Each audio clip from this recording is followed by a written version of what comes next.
Conquering Mega Eagle! Okay, welcome back to the creation, the production, the crafting of the formwork for the various components of the underground workshop bunker. Alright. So, if you recall in the last episode when I made a likeness of the piers that's going to support the lift gear, I did start work on the forms for the wall and roof sections, which are going to be precast concrete sections that we're going to lift into place and grout and mortar and all the rest and bolt together. And then the spares for the compressor turned up, so I carried on making the pillar formwork, the column formwork, whatever. So what we've got at the moment are some sheets of MDF with screwed down to sort of 2x2, or not quite 2x2, and these are the basis of the walls and roof components. So what we want to try and achieve is a negative of these.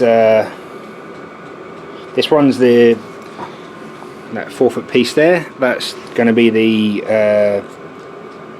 roof section for the doorways.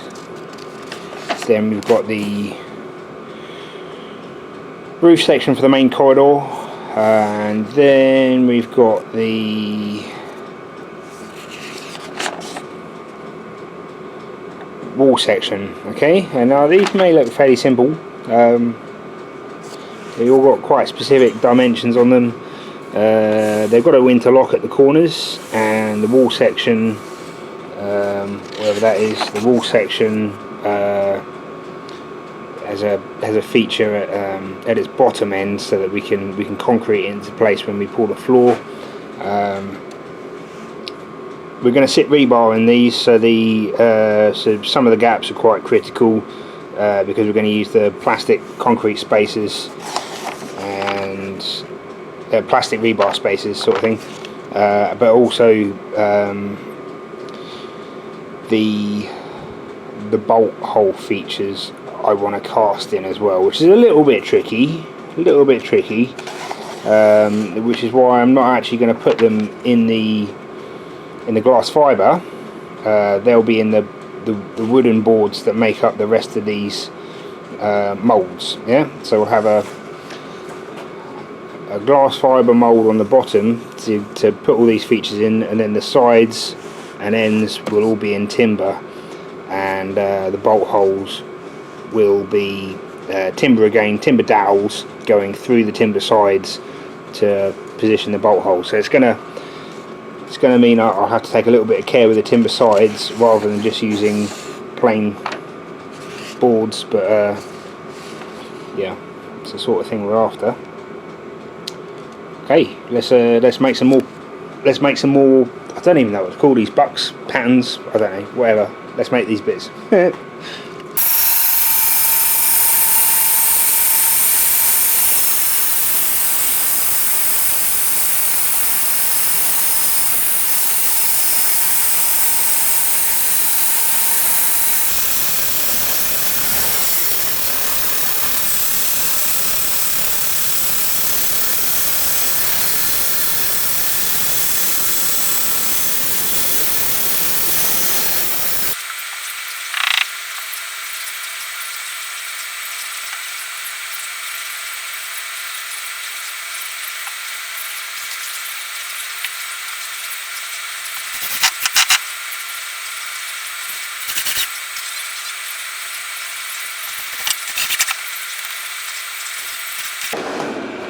Already making mistakes, folks, because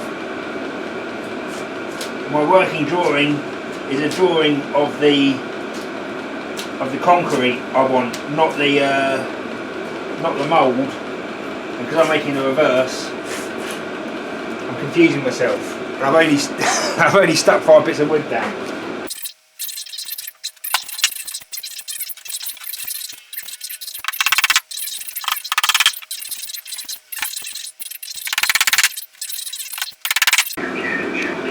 Being the cheap bastard that I am, I'm using old fence posts to build some of the features on this on these moulds, and unfortunately, you know, I was being really careful, but there was a hidden screw, or the remains of a hidden screw in there, and I've just knackered my last decent bandsaw blade. Very unfortunate. I don't know whether I could try and sharpen it, you know. It has it's not doing much cutting now though.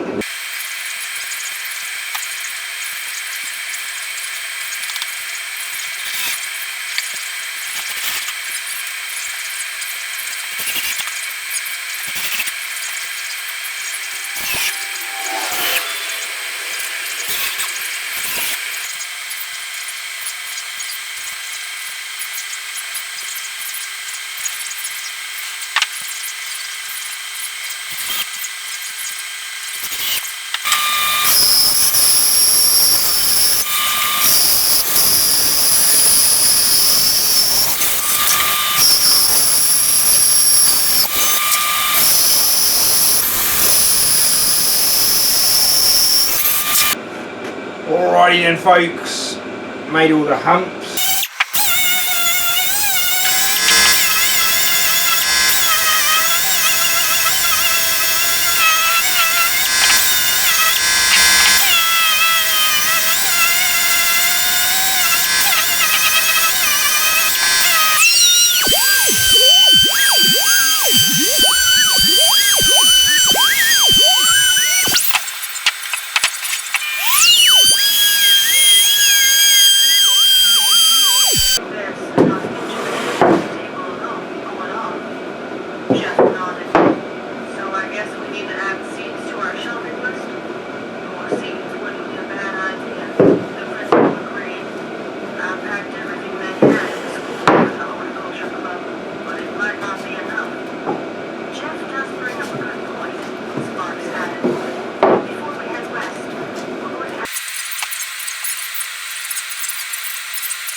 Okie dokie, so these are the finished forms, I guess, or patterns. I guess they're patterns.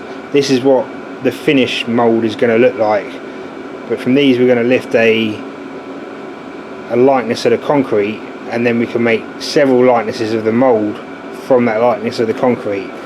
Yeah, I mean these aren't, if you can imagine this made out of glass fibre, it will have a piece of wood bolted to that side, so we'll effectively have 3-piece moulds on each of these, you know, and this should be pretty easy to pop out of the concrete, I think, unless I get carried away with the glass. But yeah, so this will have ply on each side when we're casting, and the ply will have a dowel attached to it. I'm not sure how I'm going to do that yet, but I mean that's pretty simple, just having a dowel coming through the plywood so that we can cast our bolt holes into the piece, and the dowel's going to go up against these flats. So these flats are perpendicular. I don't know how important that is. I mean, obviously it's far better to have a bolt head you know, pulling against the flat surface as opposed to an angled surface, isn't it? And what? So this is the doorway section, and this is the corridor section. So you can see these line up. So when we go from doorway to corridor, we can bolt them together, and the corridor's got 4 bolts running along its length. Not sure it needs all of them, but they'll certainly be useful for hanging shit off, like lights and pipe. And then the wall section, that end's going to be set in concrete anyway, so I'm not as worried about having, you know, 4 bolts up its length. It's only got 2. It's only going to bolt to its neighbour with 2 bolts each, and then a notch at the top, so it mates with the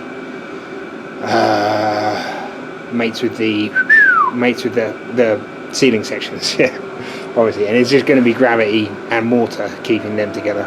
But they're not going to move. You know, with this set in concrete, the most important thing with all this, so that I get constant pressure of the soil up against these, is if I take out too much matter when I'm digging, that when these panels go up, I fill the gap in between with grout. Yeah, that's, you know, really important with putting precast concrete sections underground. One of the reasons I was really looking at shotcreting, which I might give it a go in the rooms. Which why I'm not making, one of the reasons I'm not making moulds for the rooms at the minute, but I know this will work. This is the tried and tested method in loose soil, yeah, or loose matter, loose whatever you're digging through. So I'm pretty confident. I'm 99% confident nothing's going to go wrong with this, yeah. And then if I'm feeling like taking a few chances, I might try the shotcrete in a room, and because that has the potential to be a lot quicker. You know, it will save precasting and a few other bits and pieces. But yeah, this will definitely work. Anyways, like I say, filling the gaps up behind it with grout should hopefully prevent any funny point loading or giving the opposing surface anywhere to go, so that the you know, the force on one side can push it over. But yeah, I don't know what else to say.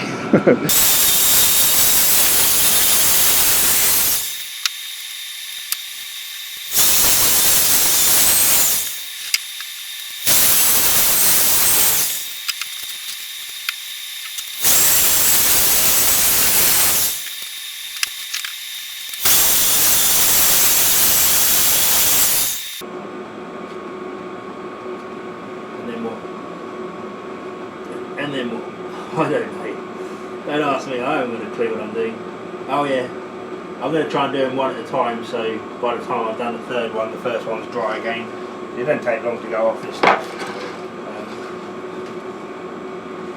But if they're still a bit wet when I get to the end,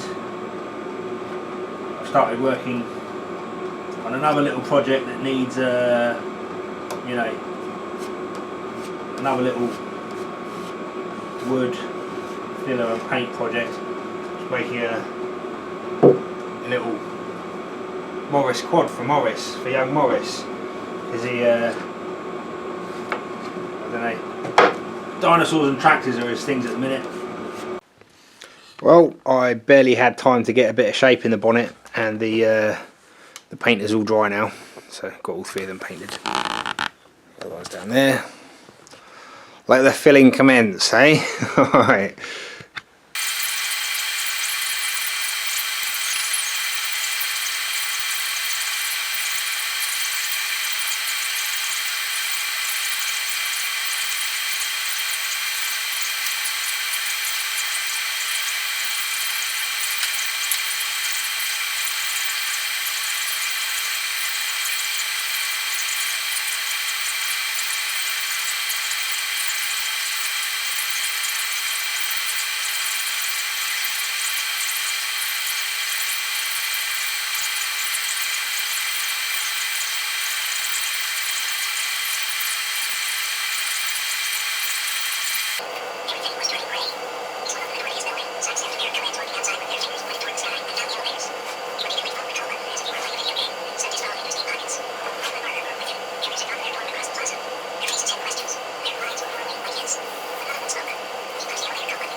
What do you mean? Asked Jerry. In Walter Hall, there are a bunch of radios, said Michael. There's a ham radio club. They meet there, and there are radios there. I bet if we... How do you know this? Jerry cut in. I'm a mechanical engineering major, he said. I know a lot of things. Jerry lowered her chin and narrowed her eyes. Seriously. Michael ran his hands through his thinning... Morris is coming along nicely. Okay, so the filleting is going okay. We've filleted everything with the body filler, and I'm just sanding it back now. I'm using a slightly smaller diameter metal bar with the sandpaper wrapped around it, slightly smaller than the pipe that I originally pressed the plastic into the filler with. You know, could be worse. Could be worse, lads. It's just pretty slow going, to be honest. I'll show you. It's these fiddly bits that take the time, yeah? Big long bits, no problem. They come out nice in not too long at all. Okay, so I just endless sanding. I'm not videoing it. What's the point of videoing me sanding a bit of MDF with some filler on it? What have I done? Yeah, second time now. So I've filled it, primed it, sanded it back a bit. Realised I probably should have put more filler in, because there's only so much you can do with a filler primer, you know, with a spray filler. So gone back to the filler, thought I was there. And then primed it again, filler primed it, and now I'm kind of thinking that I didn't go far enough with the filler again. So, well, I mean, it's always getting better. It'll get done eventually. It's just a matter of whether my thumb wears out or not. I've got you know, I've got rubber's thumb at the minute, lads. Hey, it's my thumb's getting a bit sore, but it's all right. I've got old Tom Clancy on the audio book, having the time of life, isn't it? Hey? Well, look what I just found in the Turbo Concrete Mega Eagle sandpaper vault. Genuine Tommy Walsh approved sandpaper. Hey, this is going to get done in no time, isn't it now? Why didn't I find this earlier?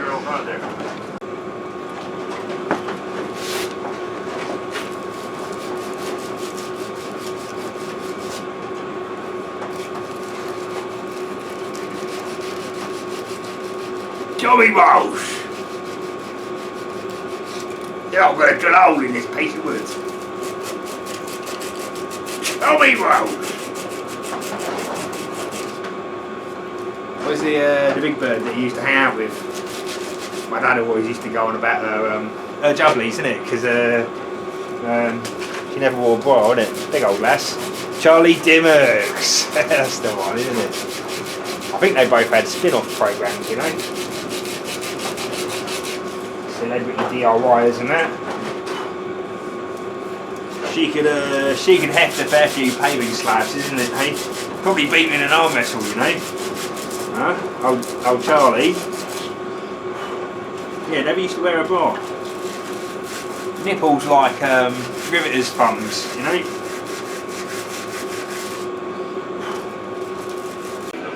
Right, the thing is, I've collected sandpaper from all over the place, yeah, like just the odd sheet sometimes, or the odd pack, or the half-used pack. I've been buying pads, the you know, the Velcro pads for my sanders. I get Merca normally because that's a, you know, reasonably priced, good brand. But here I've stumbled across what feels like the Rolls Royce of abrasives. This is it's 3M anyway. It's just a Canadian made. Hey, look at that. Yeah, pink stuff. Jesus H, it cuts like nothing else. Beautiful, beautiful. And when it looks like it's clogged, it comes off just with a little tap. You know, I've already done this this piece with with 80 grit. Just going over it with a 150 before I paint it. But, oh man, such beautiful paper. Such beautiful paper.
Okay, so after all that prep work, failed at the final hurdle. This has gone on lumpy as chuff, lads. It's alright. So I've got to leave it till it goes nice and hard, till it really cures hard, and then flat it off with wet and dry, I suppose. Maybe give it a bit of a polish. It's unfortunate. I did spend a lot of time getting these flat. I think, I don't know, I read I shouldn't be thinning it as much as I am, and should instead be using a much larger nozzle spray gun. That means Bryony spray gun, which, I mean, this is the only, it's all the flat finish spraying that really matters now. Like, I'm going to spray the gel coat onto the glass parts, but it won't matter what the finish is like then. All that matters is that I get coverage, you know, because the lumpy side will have glass on it. Yeah, does that make sense? But this side, this does matter. It's not bad everywhere. Yeah, it's bad everywhere. I mean, it's not terrible everywhere, but it's terrible in places, and it's bad in most places. So yeah, I mean, a bit of flatting off will take care of that, but I can't do that now. Either way, the sanding saga isn't over, but it's over for this video, folks. This is where I was intending to end it, and I can't do anything on these now. Next video on the concrete moulds will be pulling moulds off the column pattern, I suppose. They're standing up there. Look, that's nice and dry now. That's actually had a couple of weeks to go off, so it should be safe to pull some moulds off it, and then we'll be back on these in another couple of weeks, I suppose, pulling the moulds off these, and then we've got to pull the moulds off these moulds, and then we've got all our concrete moulds done for the time being. I haven't determined yet what I'm going to do for the actual rooms. So we've got the wall section there, corridor, main hallway, and then the rooms. I don't know. I would really like to mess around with shotcrete on a small scale. Obviously, I'm not going to have a cement lorry turn up with 10 ton of muck and spray it on the walls. So I'm liking the idea of chicken wiring it, a little bit of rebar in there, and then hitting it with the sort of render guns. I don't know if anyone's seen them, but they'll work off this compressor. I've got a bigger compressor. Obviously the petrol compressor will be even better. Run that down the hole and then do the rooms with that. Just, chicken wire, rebar, and plaster it with that. But that all depends on what the soil's like down there. Once we start getting digging, how much it'll support itself, whether I can leave a big enough span unsupported to make it worthwhile doing that. Apart from anything else, I'd just like to try it, to be honest. Yeah, so these may well be the only precast concrete sections, or we might have to make some more for the rooms. Depends on a few things, doesn't it? Anyway, that's it for now. That might not be the next video. The concrete columns, I will probably have another go at a waste oil heater. I did the other one otherwise I made too much of a mess. I kept getting oil on the moulds, just because everything was getting filthy in here. So I bought the little Chinese diesel heater, but it's just not keeping the place. I mean, it's okay overnight. This is the other thing. I didn't have any confidence leaving the oil burner overnight. This one, I don't know, despite the fact that it's broken down several times already, the effing pikeys had put the self tappers through the case into the wiring for the fuel pump, so that, you know, it came apart before it even worked properly. But such is life. Buy cheap, expect problems, I suppose. Yeah. So we might just try another very quick from scratch oil burner heater, just to keep this place a bit warmer whilst we're doing the glassing. That's the whole point of it in the first place. Alright, well, that's me, sandathon. Might not have looked like it took a long time, but it bloody well did. I've used a huge amount of sandpaper and filler, but I think we're pretty much there, apart from the final flatting off. So yeah, tune in next time for whatever, and I'll catch you all again later, guys. Bye bye.